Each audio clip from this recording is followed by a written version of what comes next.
নমস্কার বন্ধুরা, এডুটাচে তোমাদের স্বাগত জানাই। আমি কৌশিক।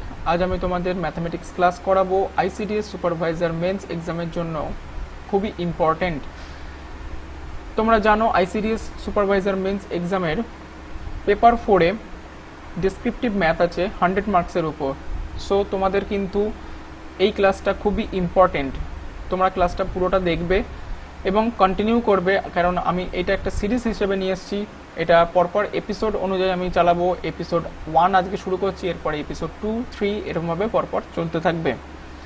তো তোমরা যারা নতুন আছো আমাদের চ্যানেলে, তারা অবশ্যই কিন্তু আমাদের চ্যানেলকে সাবস্ক্রাইব করে নাও। সাবস্ক্রাইব করার পর পাশে দেখবে বেল আইকন আছে, সেটা ক্লিক করে দেবে। তাহলে আমাদের যেসব নতুন ভিডিও আসবে সেগুলো তোমরা সবার আগে পেয়ে যাবে।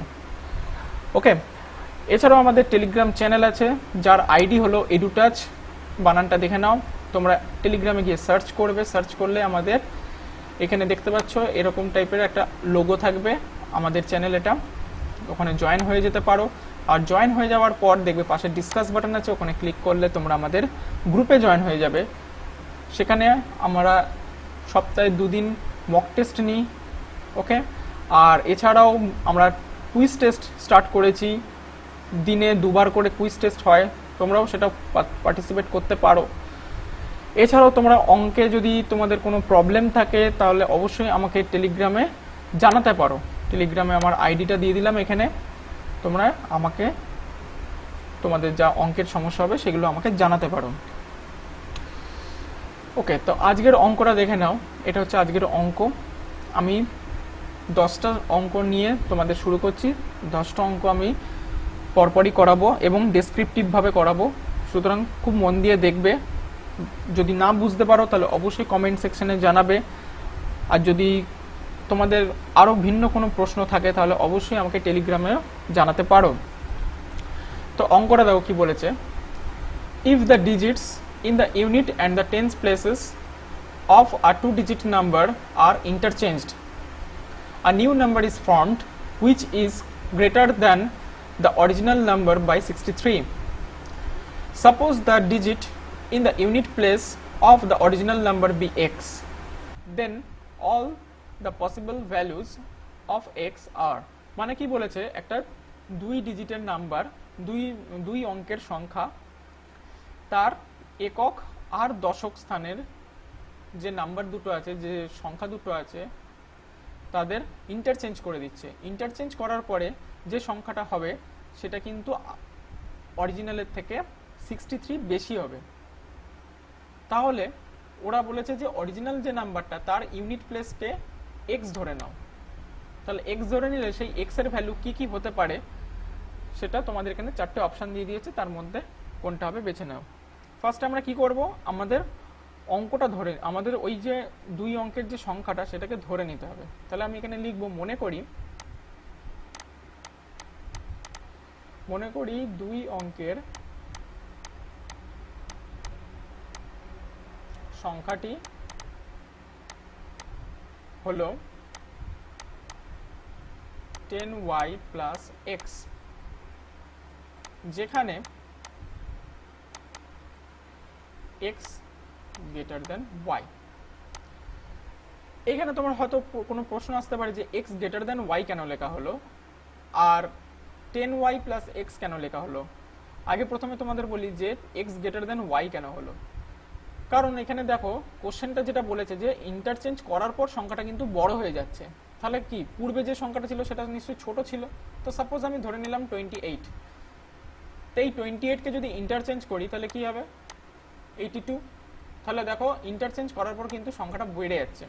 এখানেও সেরকমভাবে এখানে 63 বেড়ে গেছে বলে দিয়েছে।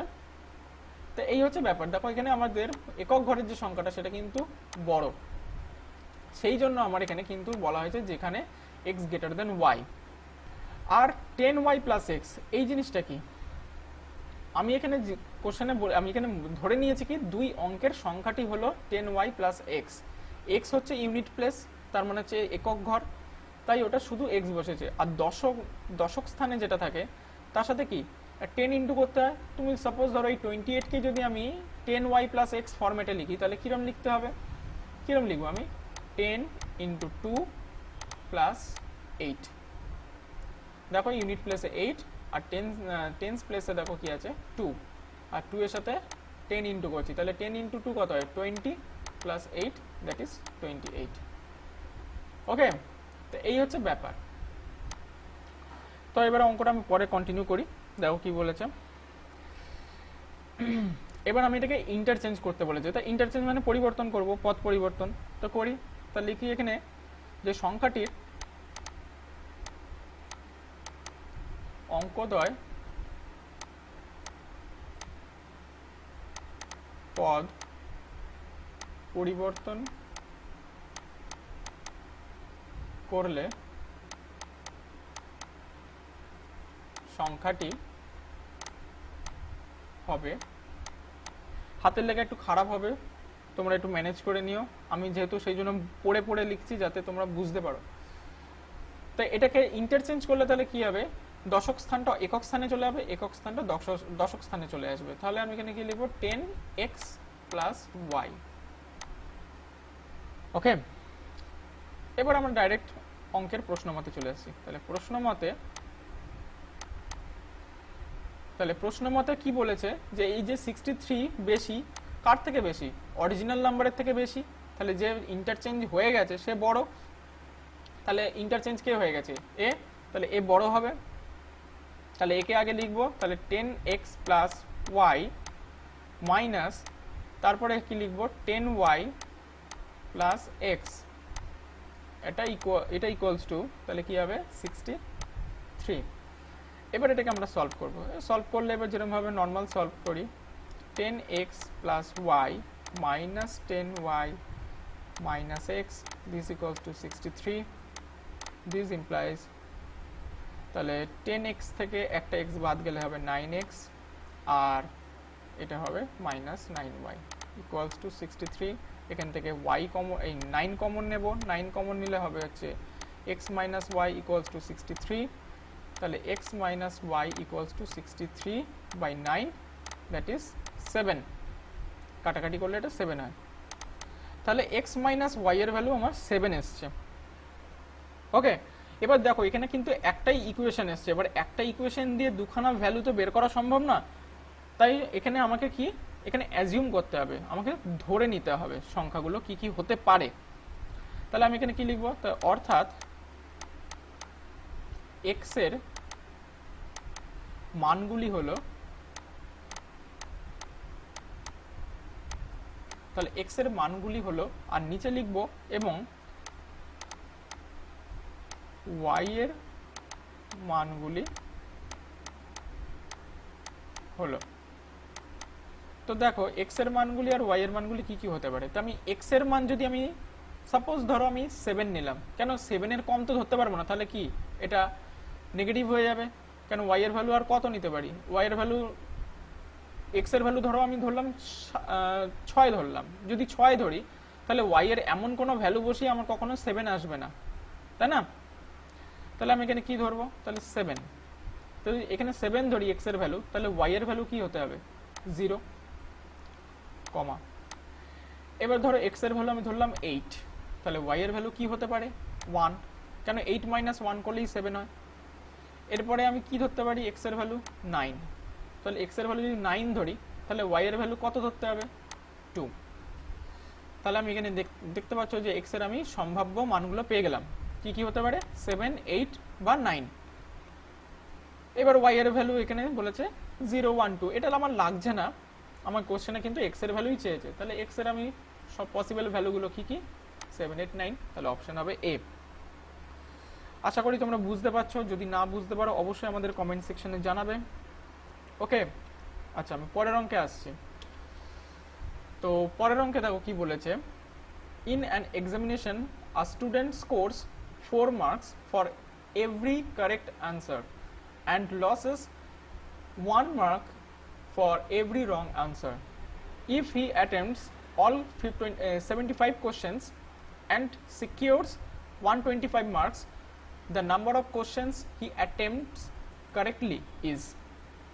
মানে কি বলেছে, একটা স্টুডেন্ট সে এক্সাম দিচ্ছে, পরীক্ষা দিচ্ছে, সেখানে কারেক্ট আনসারের জন্য সে 4 মার্কস করে পাচ্ছে, আর রং অ্যান্সার মানে ভুল উত্তরের জন্য সে 1 মার্কস করে কম পাচ্ছে, মানে মাইনাস হয়ে যাচ্ছে। সে টোটাল 75 কোশ্চেন্স অ্যাটেম্প করেছে এবং স্কোর করেছে 125। তাহলে বলেছে সে কতগুলো সঠিক অ্যান্সার করেছে। মনে করি সঠিক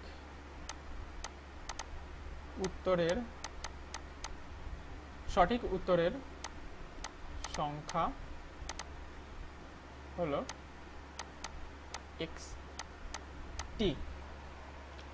xt। ওকে, তাহলে এটা যদি সঠিক উত্তরের সংখ্যা xt হয়, তাহলে সে সঠিক উত্তরের জন্য কত মার্কস পেয়েছে সেটা আমি বের করি। তাহলে x সংখ্যক সঠিক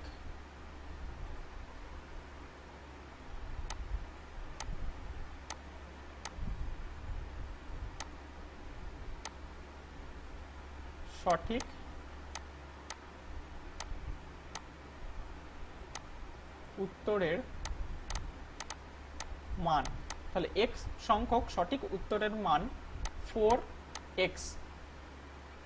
ওকে, 4x হবে কেন? প্রত্যেকটা কোশ্চেনের জন্য সে 4 মার্কস করে পাচ্ছে, তাহলে x সংখ্যক সঠিক উত্তরের জন্য সে কত করে পাবে? 4x পাবে। এবার দেখো x সংখ্যক যদি সঠিক উত্তর হয়, তাহলে ভুল অঙ্ক কতগুলো, ভুল কোশ্চেন তাহলে কতগুলো করেছে? অবশ্যই 75 থেকে মাইনাস করলে, কারণ 75 সে টোটাল অ্যান্সার করেছে, তাহলে 75 মাইনাস x, এত সংখ্যক ভুল উত্তরের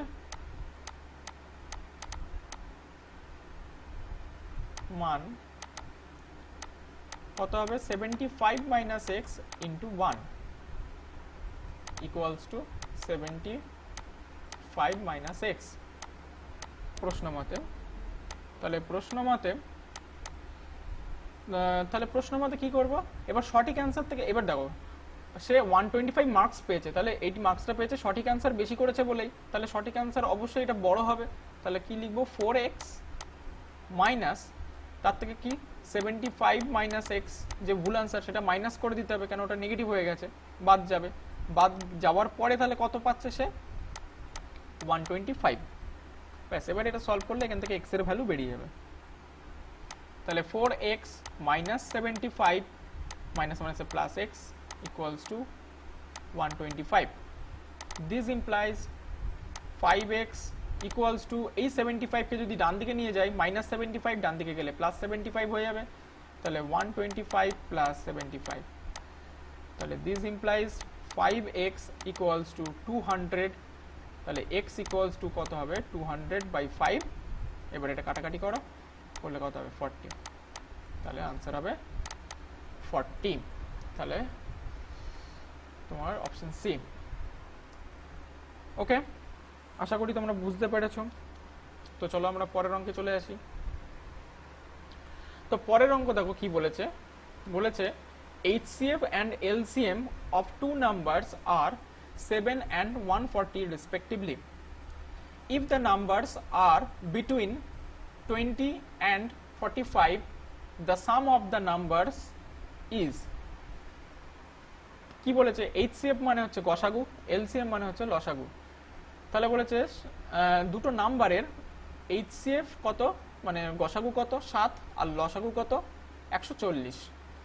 বলছে নাম্বার দুটো 20 থেকে 45-এর মধ্যে বিলং করে, তাহলে ওই নাম্বার দুটোর সাম কত, মানে যোগফল কত হবে। তাহলে আমাকে ওখানে ধরে নিতে হবে, এবং কি ধরে নেব? আমাকে সংখ্যা দুটো ধরে নিতে হবে। তাহলে লিখব, মনে করি সংখ্যা দুটি হলো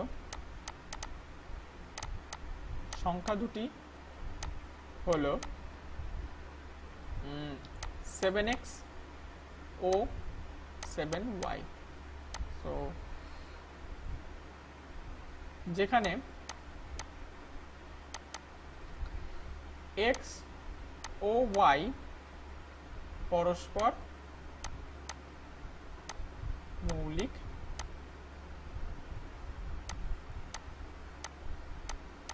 সংখ্যা। তার মানে কি? আমি এখানে দেখো সংখ্যা দুটো 7x আর 7y ধরে নিয়েছি। আচ্ছা তোমরা বলো গসাগু মানে কি? গসাগু মানে ওই যে দুটো নাম্বার, মানে যে নাম্বার দুটো ওরা চেয়েছে সেই নাম্বার দুটোর কমন ফ্যাক্টর, কমন ফ্যাক্টরটাকেই বলা হয় কি গসাগু, গরিষ্ঠ সাধারণ গুণনীয়ক, তাই না? তাহলে কি আমার যদি এটা কমন পার্ট হয়, তাহলে ওই কমনের সাথে কোনো একটা নাম্বার মানে ইন্টু করলে তখন সেটা কি হয়ে যাবে, ওই সংখ্যাটা দাঁড়াবে।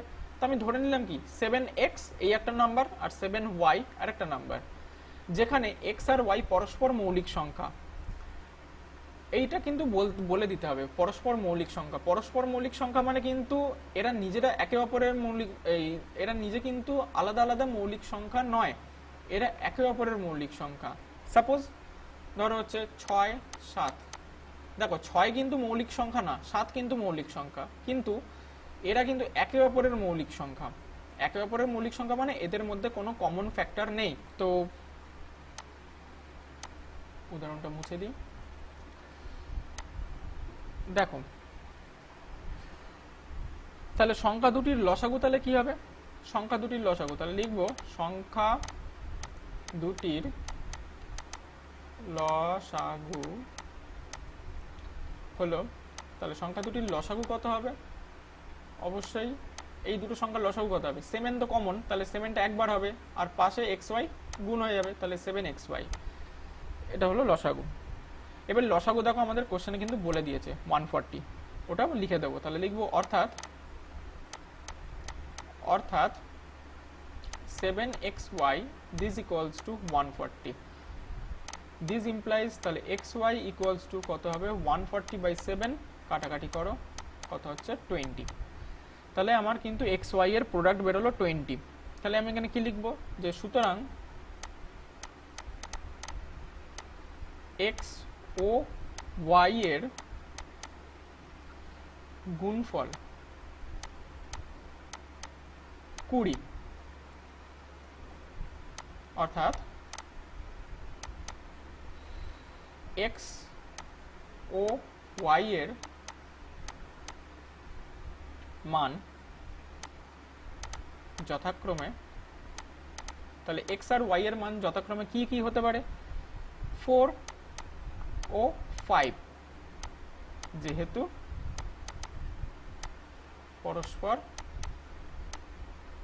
পরস্পর মৌলিক সংখ্যা। এটা কিন্তু ব্র্যাকেটে বলে দেবেন। তার মানে কি এই 4 আর 5 নিলাম, দেখো 4 5 এর গুণ করলে কিন্তু 20 হয়। এছাড়াও অনেক সংখ্যা আছে গুণ করলে 20 হয়, কিন্তু ওরা একে অপরের মৌলিক সংখ্যা না। তুমি ধরতে পারো যে 10 × 2, এরাও তো গুণ করলে তোমার 20 হচ্ছে, তাহলে এরা কেন, আমি এদের কেন নিচ্ছি না, 10 আর 2-কে কেন নিচ্ছি না, কারণ ওদের মধ্যে কমন ফ্যাক্টর আছে। দেখো 10 আর 2 এর মধ্যে কমন ফ্যাক্টর কিন্তু 2 হয়, ওরা কিন্তু পরস্পর মৌলিক সংখ্যা হচ্ছে না, তাই আমাকে এখানে 4 আর 5ই নিতে হবে। ওকে, তাহলে আমি x আর y এর ভ্যালু পেয়ে গেলাম। এবারে ওই নাম্বার, ওই যে x আর y এর ভ্যালু, সেটা এখানে বসিয়ে দিলেই আমি সংখ্যা দুটো পেয়ে যাচ্ছি। তাহলে লিখবো, তাহলে অতএব সংখ্যা দুটি হলো, প্রথমটা কত হবে 7 × 4 28, এবং পরের সংখ্যাটা কত হবে 7 × 5 35। তাহলে আমি কিন্তু সংখ্যা দুটো পেয়ে গেলাম। এবার এদের যোগফল বের করে নিতে পারবো। তাহলে অতএব নির্ণেয় সংখ্যা দুটির যোগফল, তাহলে সংখ্যা দুটির যোগফল সমান সমান কত হবে 28 + 35 = 63। তাহলে অপশন হবে এখানে সি। ওকে, আশা করি তোমরা বুঝতে পেরেছো অঙ্কটা। চলো পরের অঙ্কে চলে আসি। A bag contains 90 rupees in coins of denominations of 50 paise, 25 paise and 10 paise. If coins of 50 paise, 25 paise and 10 paise are in the ratio 2:3:5, then the number of 25 paise coins in the bag is, মানে কি বলেছে, একটা ব্যাগের মধ্যে 90 টাকার coin রয়েছে। সেই coin কি কি আছে, 50 পয়সা, 25 পয়সা এবং 10 পয়সার কয়েন। এবার ওই কয়েন যা আছে তাদের সংখ্যার রেশিও এখানে বলে দিয়েছে। তাদের সংখ্যার রেশিও কত, 2:3:5। ওকে, তাহলে বলেছে 25 পয়সার কয়েনের সংখ্যা কতগুলো আছে। খুব ভালো অঙ্ক, মন দিয়ে দেখো। তাহলে আমি এখানে কি লিখব, ফার্স্ট লিখবো হচ্ছে 50 পয়সা, 25 পয়সা ও 10 পয়সা মূল্যের অনুপাত।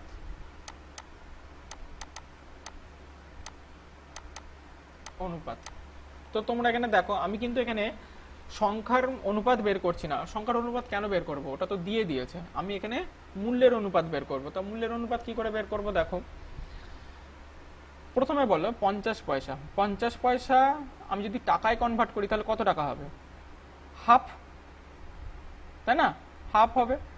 আর সংখ্যা কতগুলো আছে এখানে, 50 পয়সার সংখ্যা কতগুলো আছে, 2, তাহলে 2 ইন্টু হাফ। ওকে, একে একটা ব্র্যাকেটে রাখলাম, ইজ টু, এরপরে আছে কত 3, আর মূল্য কত 25 পয়সা। 25 পয়সা মানে টাকায় কনভার্ট করলে কত হবে, 1/4, তাহলে 1/4, একে ব্র্যাকেটের মধ্যে ইন্টু, এরপরে কি আছে 5, এটা হচ্ছে সংখ্যা, কার সংখ্যা 10 পয়স মানে 10 পয়সার।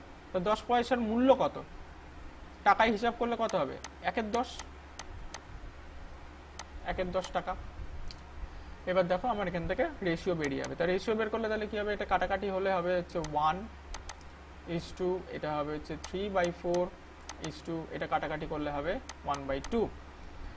এবার তোমরা দেখো এখানে যে অনুপাতটা হলো সেটা কিন্তু ভগ্নাংশে আছে। আমাদের ভগ্নাংশে অনুপাত রাখলে কিন্তু অঙ্ক করতে অসুবিধা হবে। তাই এটাকে আমি কি করব, এটাকে আমি পূর্ণ সংখ্যাতে নিয়ে আসবো। তো পূর্ণ সংখ্যায় আনতে গেলে কি করতে হয়, হরে যে সংখ্যাগুলো আছে সেগুলো লসাগু করো। লসাগু করে যে সংখ্যাটা থাকবে সেই সংখ্যাটা লবের মধ্যে গুণ করে দাও। তো এখানে হরের যে লসাগু কত হবে, এখানে 4 আছে 2 আছে, এদের লসাগু করলে 4 হয়। সেই 4কে কি করব, তিনটে যে লব আছে তিনটে লবে গুণ করে দেবো। তাহলে প্রথম লবে গুণ করলে কত হবে 1 × 4 ইন্টু, তারপর এটা কত হবে 3 × 4/4, তারপর এটা কত হবে 1 × 4/2। ওকে, তো এখানে 4 4 কেটে গেল, আর এখানে 2 এর সাথে এটা কাটে, তাহলে আমার কত হচ্ছে 4:3:2। তাহলে আমাদের অনুপাতটা চলে এলো। এবার কি করব, এবার কিন্তু আমাদের কাজ হচ্ছে 25 পয়সা নিয়ে। কেন, এবার আমাদের বাকি কয়েনগুলো কোনো কাজে লাগছে না, এবার আমি 25 পয়সা নিয়ে অঙ্কটা করব। তো লেখো এখানে আমাকে আনুপাতিক ভাগারটা বের করতে হবে। তাহলে আনুপাতিক ভাগার কি করে বের করতে হয়, লিখব 25 পয়সার মুদ্রার মূল্যের আনুপাতিক ভাগহার, আনুপাতিক ভাগহার সমান সমান কত হবে, 3/4 + 3 + 2।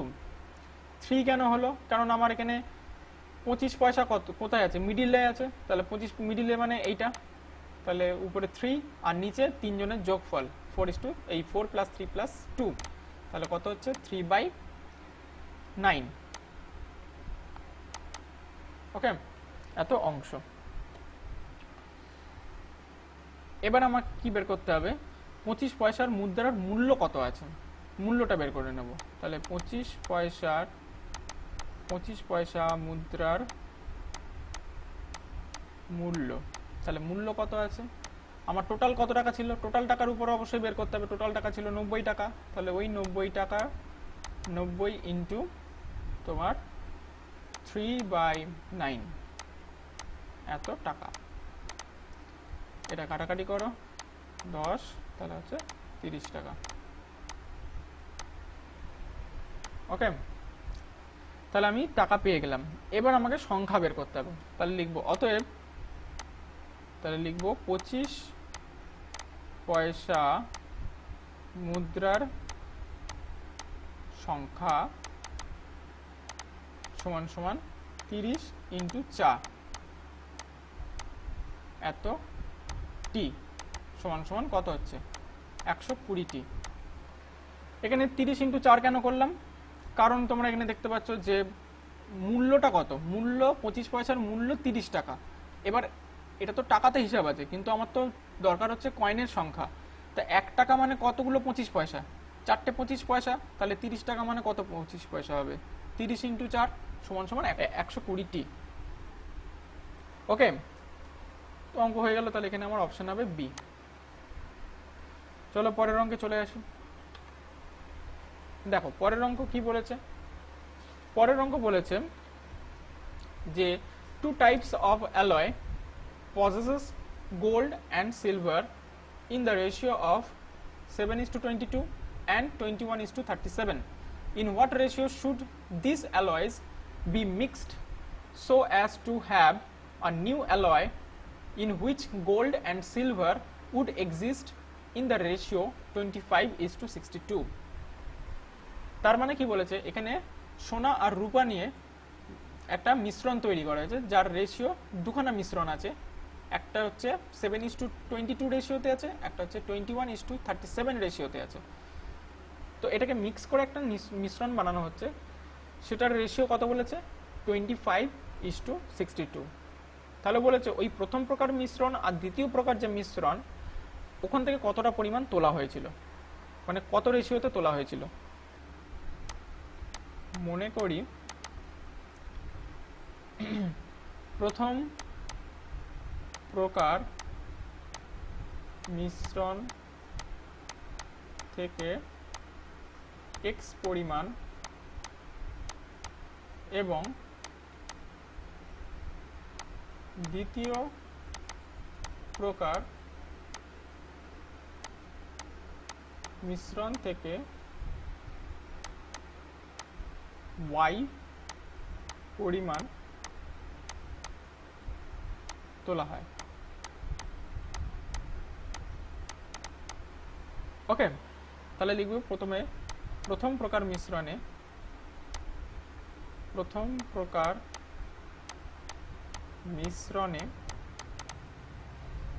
মিশ্রণে সোনা আছে।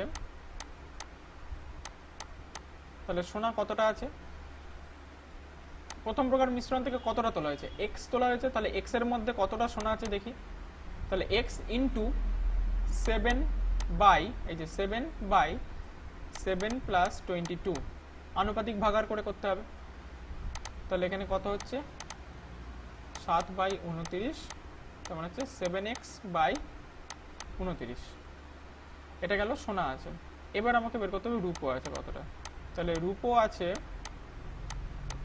একই রকম ভাবে x ইন্টু 22 হবে, এখানে 22/x 7 প্লাস 22, তাহলে x into 22/29 equals to 22x/29। এটা গেল প্রথম প্রকার মিশ্রণ। এবার আমাকে বের করতে হবে দ্বিতীয় প্রকার মিশ্রণ। তাহলে লিখব হচ্ছে দ্বিতীয় প্রকার মিশ্রণে সোনা আছে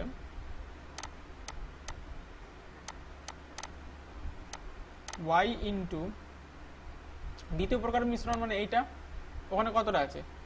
21/21 প্লাস 37, তাহলে এটা কত হচ্ছে? 21y/ নিচে কত হবে? 58। ওকে, আর রূপো আছে y into 37/21 plus 37 equals to 37y/58। তাহলে আমার কিন্তু সোনা রূপো দুটো আলাদা আলাদা মিশ্রণের বের করে নিলাম। এবার আমাকে সলভ করতে হবে। তাহলে সলভ করতে গেলে আমাকে কি লিখব? প্রশ্ন মতে এবার আমি ওই যে মিশ্রণ, ওই যে লাস্টে মিশিয়ে টোটাল কতটা হয়েছে, এই যে টোটাল মিশ্রণ এইটা হয়েছিল, এইটা আমাকে ধরতে হবে। তাহলে এই যে এইটা থাকবে, এটা আমার ডান দিকে থাকবে, আর বাঁ দিকে থাকবে আমাদের মিশ্রণ। এবার যখন মেশাবো তখন কিন্তু সোনার সাথে সোনা মিশবে আর রূপোর সাথে রূপো মিশবে। তাহলে সোনা কোনটা? এই একটা আর এই একটা, এদেরকে প্লাস করব। তাহলে এখানে কি লিখবো? 7x/29 প্লাস 21y/58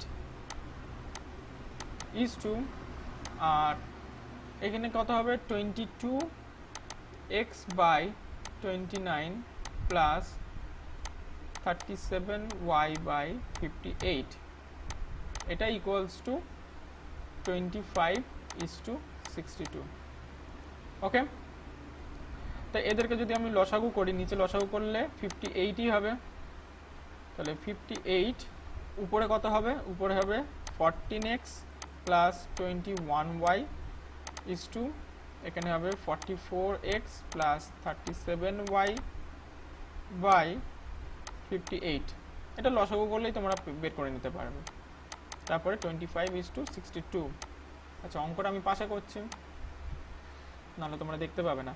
তো দেখো নিচে 58 আছে, ওটা ক্যান্সেল হয়ে যায়।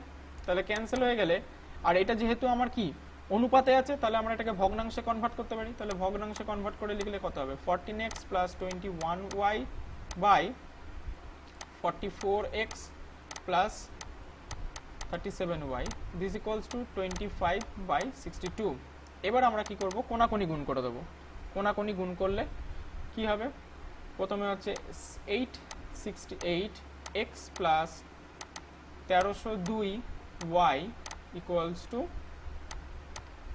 ডান দিকে কি হবে? ডান দিকে হবে হচ্ছে 1100x প্লাস 925y। এবার আমি এক্সকে বাঁ দিকে নিয়ে যাচ্ছি, বা এক্সকে ডান দিকে নিয়ে যাচ্ছি, যে কোনো একদিকে নিয়ে যেতে পারো। এক্সকে আমি ডান দিকে নিয়ে গেলে তাহলে মাইনাস করলে কত হবে? 232x। আর ওয়াইকে যদি এদিকে নিয়ে আসি তাহলে কত হবে? 377y। এবার আমি এক্স এর তলায় ওয়াইকে নিয়ে যাব, আর 377-এর তলায় 232 নিয়ে যাব। তাহলে X by Y is equal to 377/232। এবার এদের মধ্যে কাটাকাটি করতে হবে। এবার কাটাকাটি কিন্তু খুব ডেঞ্জারাস। এদের কাটাকাটি হবে হচ্ছে 29 দিয়ে। 29 দিয়ে যদি কাটাকাটি করো, উপরে হবে 13, নিচে হবে 8। তাহলে x ইজ টু y কত হবে? 13:8। দ্যাট ইজ অপশন 1 বা অপশন এ। ওকে, অঙ্কটা একটু বড় আছে, বাট অঙ্কটা কিন্তু খুব একটা জটিল না। তোমরা আশা করি অঙ্কটা বুঝতে পেরেছো। তো চলো পরের অঙ্কে চলে আসি। তো দেখো পরের অঙ্ক কি বলেছে। বলছে in a class the average score of Y girls in examination is 73 and that of boys is 71. The average score of the whole class is 71.8. Find the percentage of girls. তো লিখবো,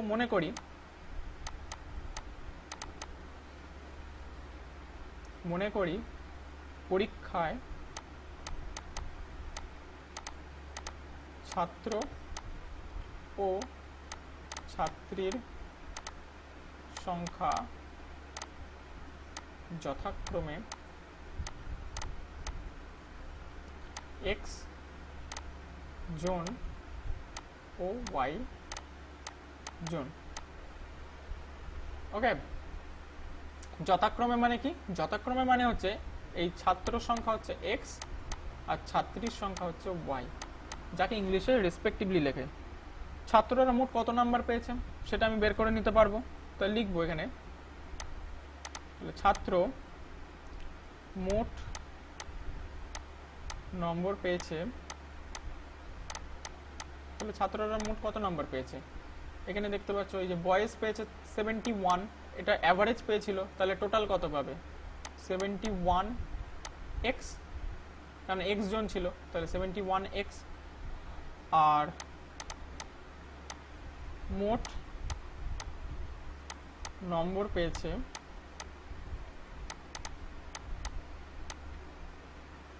73y। তাহলে এবার এখানে কি লিখবো? এবার আমাকে total সংখ্যাটা বের করে নিতে হবে। তাহলে লিখবো ক্লাসের সমস্ত বা সকল ছাত্র ছাত্রী মোট নম্বর।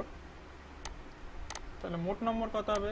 71.8 ইন্টু x প্লাস ওয়াই। মোট ছাত্রছাত্রী কত হবে? x প্লাস ওয়াই, আর গড়ে কত করে পেয়েছে? 71.8। তাহলে 71.8 ইন্টু করে দিলাম। তাহলে এবার কি লিখবো? প্রশ্ন মতে আর কিছু নেই অঙ্কে। এবার লিখব প্রশ্ন মতে 71x plus 73y this equals to 71.8x plus Y. ব্যাস, এবার এটা আমরা সলভ করলেই হয়ে যাবে। তো এখানে কি লিখবো তাহলে 71x plus 73y equals to 71.8x plus 71.8y। এবার এক্সকে ওইদিকে যদি পাঠাই, 71xকে যদি ডান দিকে পাঠাই তাহলে কত হচ্ছে 71.8x minus 71x equals to, এটাকে যদি ওয়াইকে যদি বাঁ দিকে নিয়ে যায় তাহলে কি হবে 73y মাইনাস 71.8y।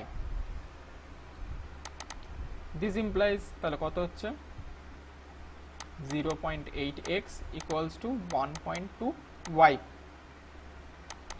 তাহলে x by y this equals to 1.2 by 0.8, point তুলে দিলাম, তাহলে কত হয় 12/8, কাটাকাটি করলাম, 3 4 12, 4 2 8, তাহলে 3:2, মানে x is to y is equals to 3:2। এই আমার বেরিয়ে গেল। এবার আমাকে কি বের করতে বলেছে, আমাকে বলেছে কিন্তু find the percentage of girls. তাহলে এদের মধ্যে গার্লস কোনটা, ওয়াই হচ্ছে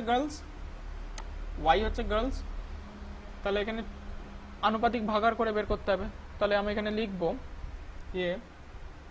পাশে এখানে লিখব পরীক্ষায়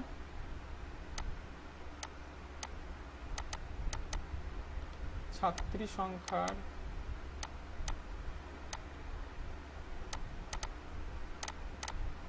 আনুপাতিক ভাগার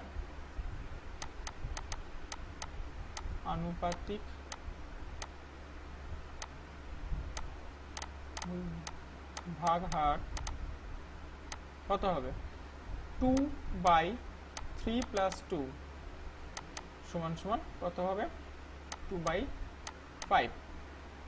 তাহলে অতএব এবার আমার আনসার বেরিয়ে যাবে। তাহলে পরীক্ষায় ছাত্রী কতগুলো আছে তাহলে দরকার আছে সেটা, তাহলে অতএব পরীক্ষায়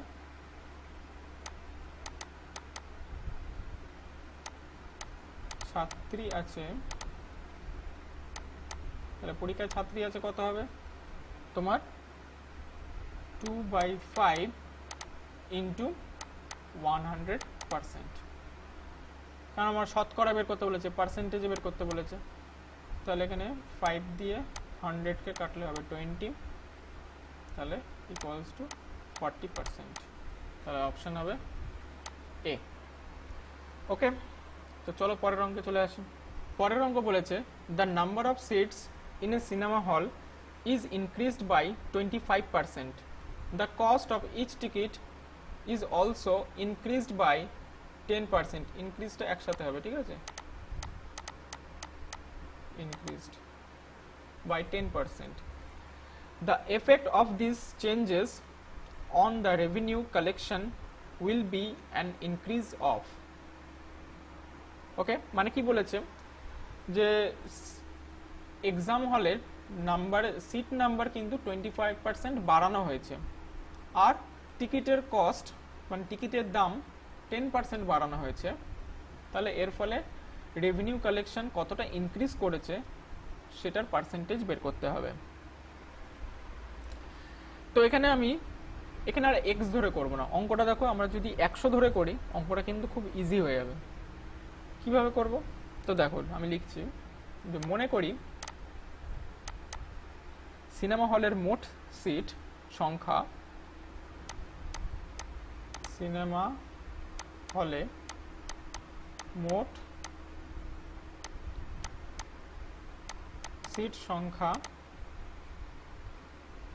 হলো 100টি, বললাম আমি 100টি ধরে নেব,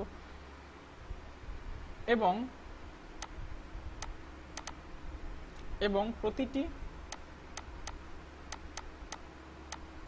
টিকিটের মূল্য 100 টাকা, দুটোই আমি 100 টাকা এবং 100টি সিট ধরে নিলাম। তাহলে মোট আয় কত হবে, তো তাহলে লিখবো মোট আয় ইকুয়ালস টু 100 ইন্টু 100 কত হবে 10,000 টাকা। ওকে, এবার বলেছে সিট সংখ্যা 25% বাড়ানো হয়েছিল, তাহলে সিট সংখ্যা 25% বাড়ালে কত হবে, তাহলে এখানে লিখবো 25% বৃদ্ধিতে, তাহলে 25% বৃদ্ধিতে তাহলে কি হবে, এখানে লিখবো সিট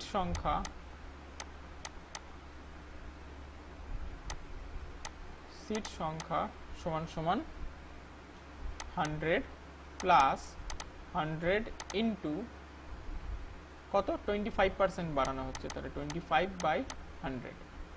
এরকমভাবে লেখার কারণ কি, আমার 100 তো আগে সিট সংখ্যা ছিল সেটা তো থাকবে, প্লাস ওই 100-এর উপর কত পার্সেন্ট বাড়ানো হচ্ছে, তাহলে 100 ইন্টু 25/100 এত টি, এটা সমান সমান কত হচ্ছে 100 প্লাস এখানে 100 কেটে যায়, তাহলে 25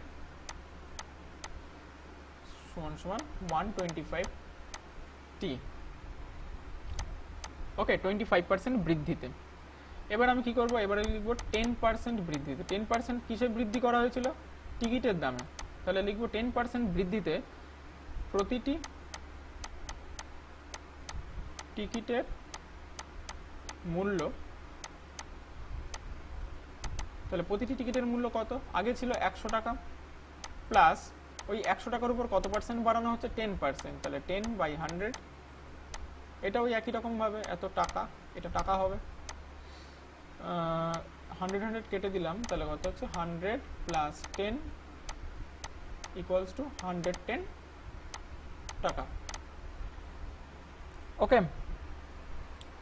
এবার এখন তাহলে মোট আয় কত হচ্ছে, তাহলে এখানে লিখবো এখন, আচ্ছা এটাকে আন্ডারলাইন দিলাম, এখন মোট আয় হবে, তাহলে এখন মোট আয় কত হবে, অবশ্যই এখনকার আয় এইটা আর এইটা হবে, এদের মধ্যে গুণফল, তাহলে 125 ইন্টু 110 এত টাকা, এদেরকে গুণ করলে হবে হচ্ছে 13,750 টাকা। ওকে, তাহলে মোট আয় কতটা বেড়েছে সেটা বের করা যাবে এবার, কেননা এটা হচ্ছে এখনের আয় আর 10,000 ছিল আগের আয়, তাহলে আমি এখানে লিখব মোট আয় বেড়েছে, মোট আয় বেড়েছে 13,750 মাইনাস 10,000 টাকা সমান সমান এত টাকা। ওকে, তাহলে অতএব নির্ণেয়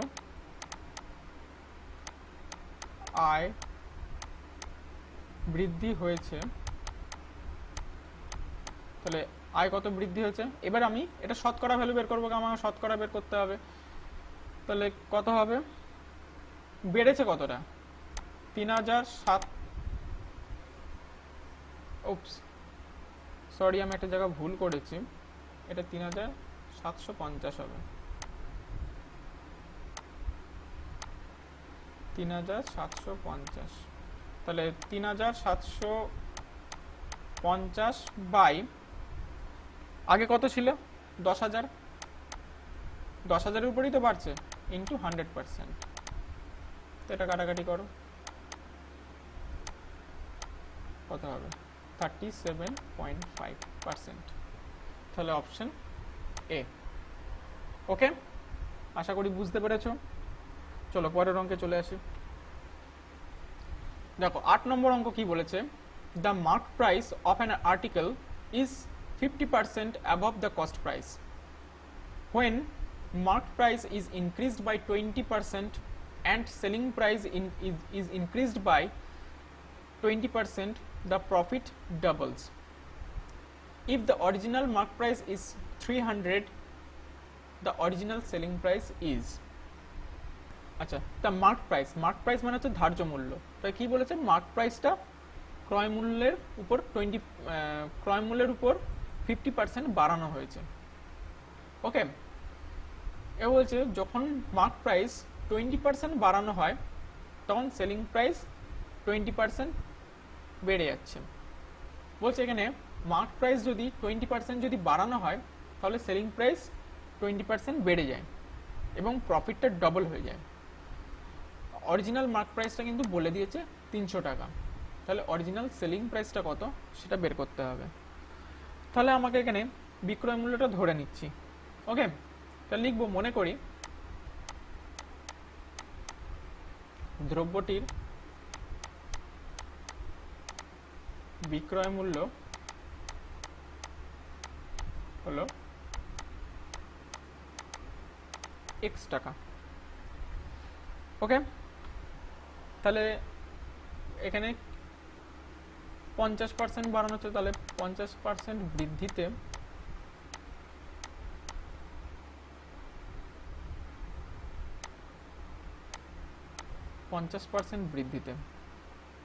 তাহলে 50% বৃদ্ধিতে দ্রব্যটির ক্রয় মূল্য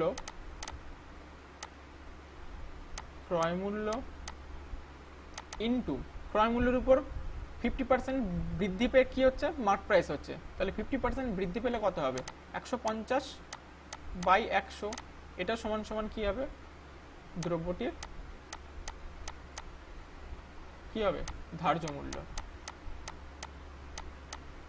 ওকে, দিস ইমপ্লাইজ দ্রব্যটির ক্রয় মূল্য সমান সমান দ্রব্যটির ধার্য মূল্য কত বলে দিয়েছিল 300 টাকা, সেটা বসিয়ে দিলাম 300 ইন্টু এই যে 150 বাই 100, এটাকে ওই দিকে পাঠিয়ে দিলে কি উল্টে যাবে, তাহলে কত হবে 100 বাই 150, এটাকে দিকে কাটলে 2 হয়, তাহলে এখানে কত হচ্ছে 200 টাকা। তাহলে বিক্রয় মূল্যটা 20% বৃদ্ধি করলে কত হবে, তাহলে লিখব বিক্রয় মূল্য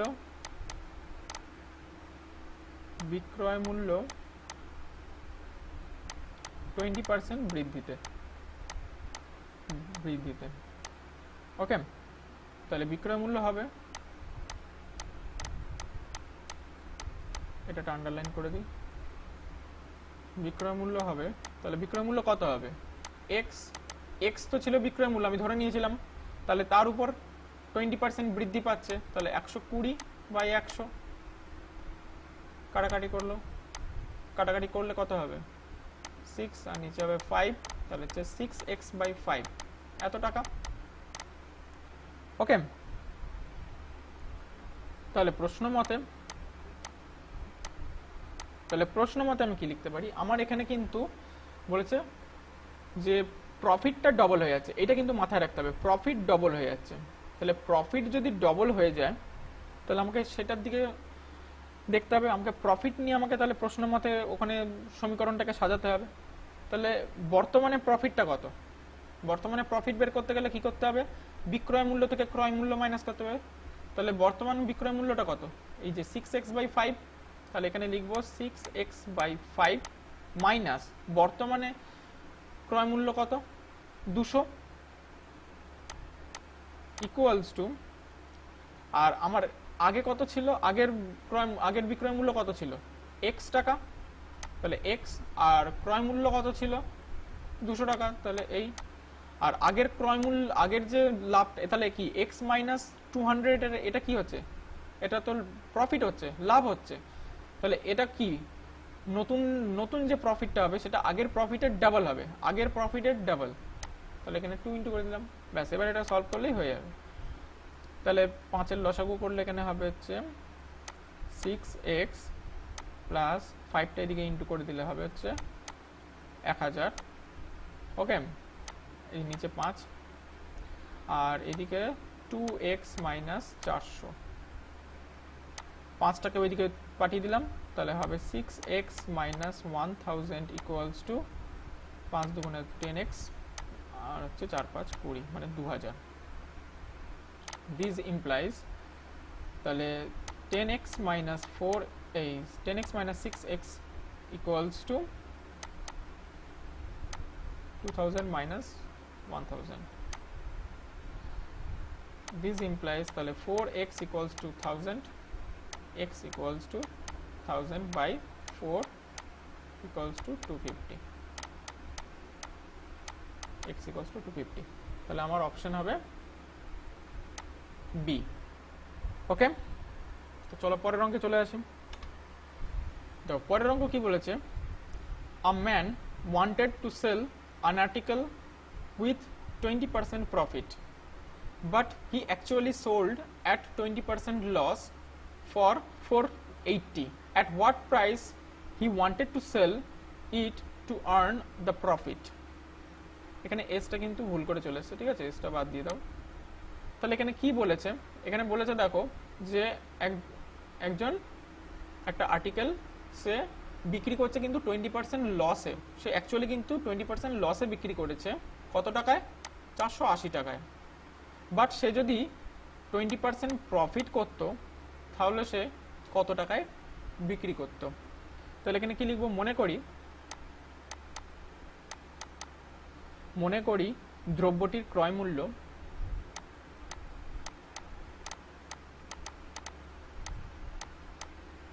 হলো x টাকা। ওকে, তাহলে দ্রব্যটির বিক্রয় মূল্য কত হবে? তাহলে দ্রব্যটির বিক্রয় মূল্য, তাহলে বিক্রয় মূল্য কত হবে? 480 টাকা। এটা তো কোশ্চেনে বলে দিয়েছে, এই যে 480 টাকা বলে দিয়েছে। এবার বলেছে 20% ক্ষতিতে, তাহলে 20% ক্ষতিতে কত হবে? x ইন্টু 80/100, তাই না? 20% ক্ষতি হলে তাহলে কত হবে? বিক্রয় মূল্য হবে কত? 80 টাকা। আর নিচে 100, এটা ইকুয়ালস টু 480। এখান থেকে x বেরিয়ে যাবে, তাহলে x ইন্টু 480, ওইদিকে উল্টে গেলে 100/80 হচ্ছে।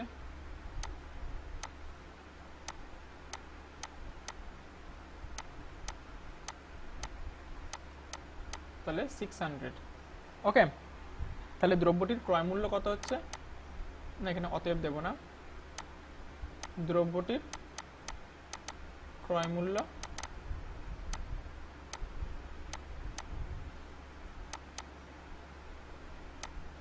600 টাকা। ওকে, এবার বলেছে সে যদি 20% লাভ করতো তাহলে সে কত দামে বিক্রি করতো? তাহলে 20% লাভে দ্রব্যটির বিক্রয় মূল্য হবে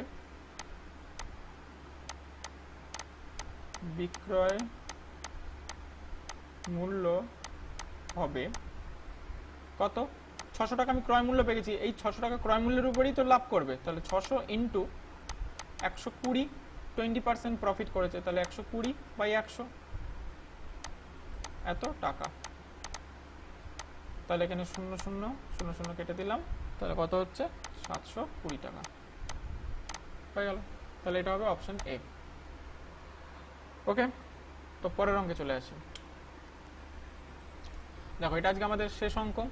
কি বলেছে? The cost of manufacture of a tape recorder is rupees কত?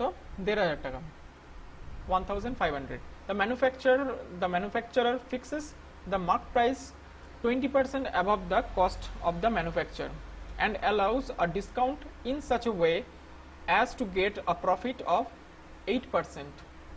The rate of discount is, rate of discount বের করতে হবে। কি বলেছে? একটা টেপ রেকর্ডার, সে ম্যানুফ্যাকচারিং কস্ট কত?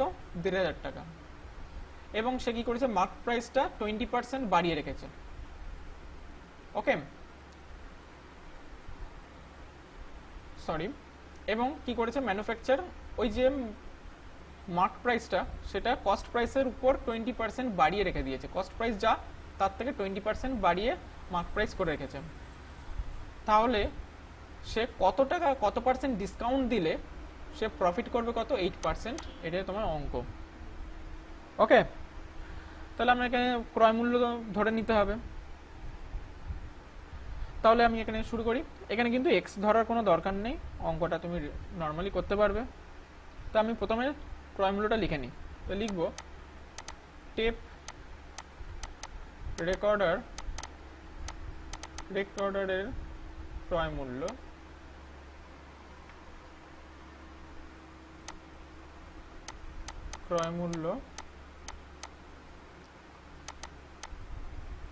1,500 টাকা। ওকে, 20% বাড়ানো হয়েছে, তাহলে 20% বৃদ্ধিতে, তাহলে 20% বৃদ্ধিতে রেকর্ডার ধার্য মূল্য সমান সমান কত হবে? রেকর্ডারের ক্রয় মূল্য, ক্রয় মূল্যের উপর বাড়ানো হচ্ছে 20%, তাহলে রেকর্ডারের ক্রয় মূল্য ইন্টু 120/100। এবার রেকর্ডারের ক্রয় মূল্য তো তুমি জানো কত, 1500, তাহলে 1500 ইন্টু 120/100, পাশে টাকা লিখে দেবে, যখনই ভ্যালু বসাবে তখনই পাশে টাকা লিখে দেবে। এটা সলভ করলে কত হবে? 1800 টাকা। তাহলে ধার্য মূল্য আমি পেয়ে গেলাম। এবার আমার কি বলেছে যে কত প্রফিট করেছিল? 8% প্রফিট করেছিল। তাহলে লিখবো এখানে লিখবো হচ্ছে 8% লাভে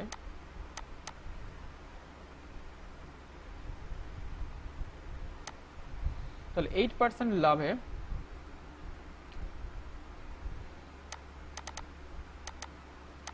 রেকর্ডারের উপর মোট লাভ, তাহলে রেকর্ডারের উপর মোট লাভ কত হবে? 8% লাভ করলে 1500 ইন্টু 8/100,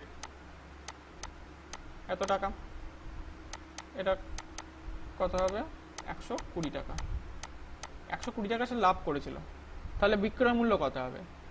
তাহলে এখানে লিখতে পারি রেকর্ডারের বিক্রয় মূল্য, তাহলে রেকর্ডারের বিক্রয় মূল্য কত হবে? বিক্রয় মূল্য হবে হচ্ছে ক্রয় মূল্য যা, ক্রয় মূল্য কত বেরিয়েছিল, মানে কত আছে? 1500, তাহলে 1500 প্লাস 120 সমান সমান কত হবে? 1620 টাকা। ওকে, তাহলে মোট কত টাকা ছাড় পেয়েছে? তাহলে মোট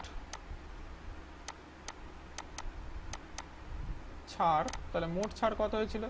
টোটাল ধার্য মূল্য ছিল 1800, সেখান থেকে বিক্রয় মূল্য বাদ যাবে এত টাকা, তাহলে কত হচ্ছে? 180 টাকা। কিন্তু আমাকে কোশ্চেনে বলেছিল rate of discount, rate of discount মানে পার্সেন্টেজে বের করতে হবে। তাহলে অতএব তাহলে শতকরা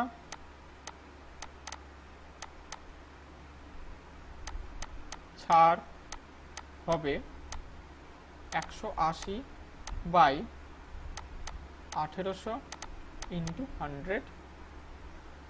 এবার আমি এখানে পাশে কিন্তু পার্সেন্টেজ লিখলাম না। কেন পার্সেন্টেজ লিখলাম না? কারণ আমি এখানে শতকরা ভাষাটা লিখেছি। এটা কিন্তু বাংলার ক্ষেত্রে খুবই ইম্পর্টেন্ট, ঠিক আছে? তোমরা যদি শতকরা লেখো তাহলে কিন্তু পার্সেন্টেজ সাইনটা দেবে না, আর যদি শতকরা কথাটা না লেখো তাহলে এখানে পার্সেন্টেজ দিতে পারো, তাতে কিন্তু কোনো অঙ্ক তোমাদের কাটবে না। তাহলে এখানে কত হচ্ছে? 10 টাকা, তার মানে অ্যাকচুয়ালি 10%ই হচ্ছে। তাহলে অপশন হবে ডি। তো আজকে এই ছিল তোমাদের অঙ্ক। তো তোমাদের যদি কোনো অঙ্ক কোথাও যদি সমস্যা থাকে তাহলে আমাকে অবশ্যই জানাবে কমেন্ট করে, আমরা বোঝানোর চেষ্টা করব। আর যদি একান্তই যদি বুঝতে না পারো তাহলে আমাকে টেলিগ্রামে অবশ্যই কন্ট্যাক্ট করবে, আমি আইডি প্রথমেই দিয়ে দিয়েছিলাম। ওকে, তো আজকে এই পর্যন্তই। Thank you so much for watching our video. তাহলে অবশ্যই আমাদের চ্যানেলকে সাবস্ক্রাইব করে নেবে যদি ভিডিওটা ভালো লেগে থাকে, এবং বেল আইকন প্রেস করে নেবে। Thank you, good by.